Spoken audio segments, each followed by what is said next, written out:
My first and most influential music education was Black gospel culture and music in Lexington, Kentucky. This was a priceless experience. For many people who have grown up in and around a Pan-African influence culture, this participatory process of learning music is a given. Be it groove, ornamenting a melody, or simply expanding notated music to sound more soulful. In many Black churches, particularly in the U.S., it's not uncommon to see and hear elementary-age musicians playing at a very high level. Now, why is knowing this so important? If we want to excel at a specific musical or even non-musical skill, we must enthusiastically, rigorously, and repetitiously immerse ourselves in an environment where that skill is not just taught and understood, but continually experienced. Take the skill of acquiring a language, for example. Billions of 5-year-old children master the impossible every year, not because they are given the best books, the expensive tutors, or have high IQ levels. They and many adults are simply immersed in the culture.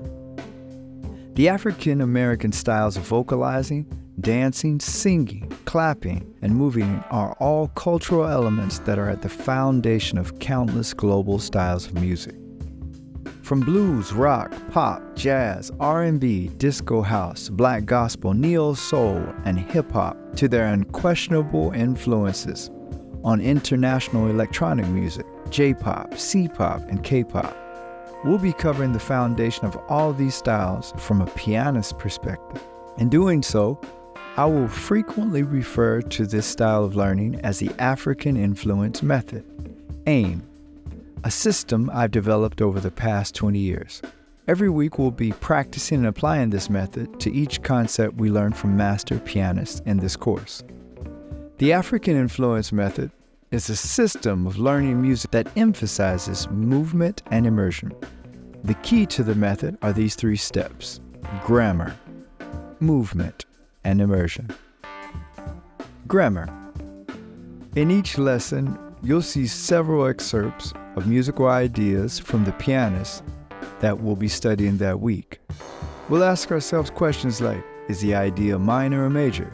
How does the melody relate to the harmony? What specific chord inversion is the pianist using? And what is the rhythmic feel that's being used? How are all the upbeats stressed in the right hand? How does the left hand perhaps emphasize more of a downbeat or upbeat placement to anchor the rhythmic pulse of the song? Answer to these questions will help us to understand what I refer to as musical grammar embedded in those ideas. Movement. An important component of the African Influence Method for internalizing musical ideas is to physically move to that music through dancing, singing, using vocal syllables, beatboxing, swaying, or tapping one's foot.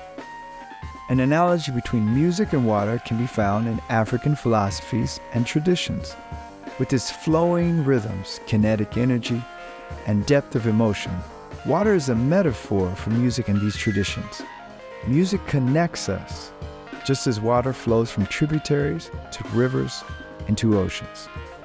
Finally, we'll practice weekly concepts using the Immersion workout. This is a play-along system that enables you to fully internalize a musical concept. This allows you to be ready to play ideas without hesitation in performance situations.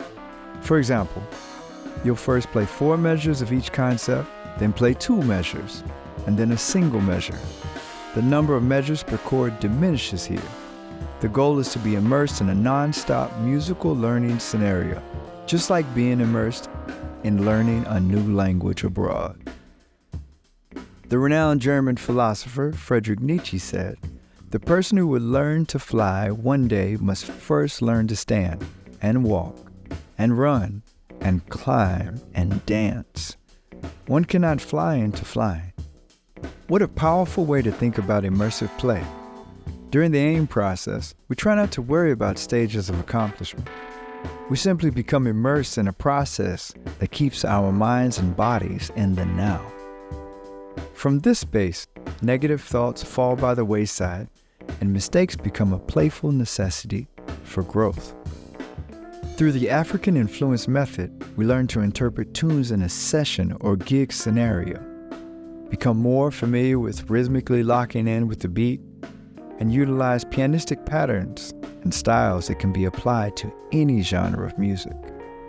Now, let's get started.